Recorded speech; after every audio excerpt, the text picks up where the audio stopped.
Son projet est de quitter la France pour s'éloigner de son climat social et de sa lourde fiscalité, mais attention à l'exit tax. D'abord, quand l'un de nos dirigeants qui est en France depuis longtemps quitte la France, il est systématiquement concerné par l'exit tax, parce qu'il remplit au moins l'un des deux critères, qui est d'avoir minimum 50% du capital d'une société, n'importe laquelle même si elle vaut que 1 euro, ou alors d'avoir minimum 800 000 euros de patrimoine concerné par l'exit tax. En fonction de son pays d'arrivée, les obligations déclaratives vont être plus ou moins strictes. Et il faut bien se renseigner, parce que dans certains cas, vous devez faire une déclaration 90 jours avant votre départ de France.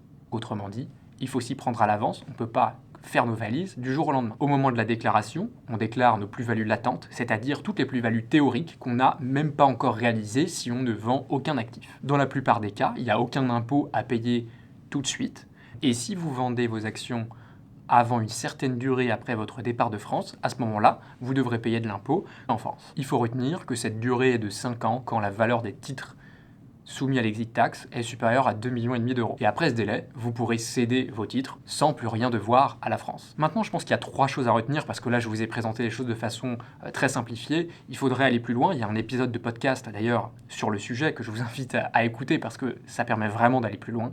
Mais déjà, 3 éléments que vous pouvez retenir maintenant. Si on oublie de faire les déclarations au moment où on part, il faut payer l'impôt tout de suite.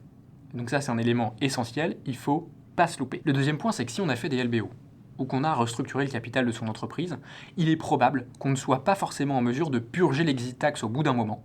Et donc le délai de 5 ans ne s'applique pas forcément.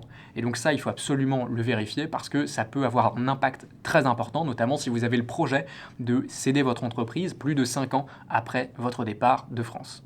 Et dans certains cas, il faut même ajuster certaines opérations qu'on fait avant de partir en France pour pouvoir bénéficier de ce délai de 5 ans et pas être bloqué à vie avec un impôt à payer en France. Pour terminer, ce qu'il faut retenir, c'est qu'en cas de départ de France, il faut vraiment étudier de fond en comble le dossier, tout vérifier pour éviter d'avoir des grosses factures à payer. Et pour ça, il faut faire appel à un avocat fiscaliste qui a l'habitude, pas un avocat fiscaliste, tu veux dire qui traite de tous les sujets, corporate et tout, et puis qui en plus, sur un coin de table, fait de l'exit tax. Il faut vraiment quelqu'un qui sait faire ça et qui a l'habitude. C'est essentiel pour ne pas faire d'erreur et pour éviter que votre déménagement se transforme en piège fiscal.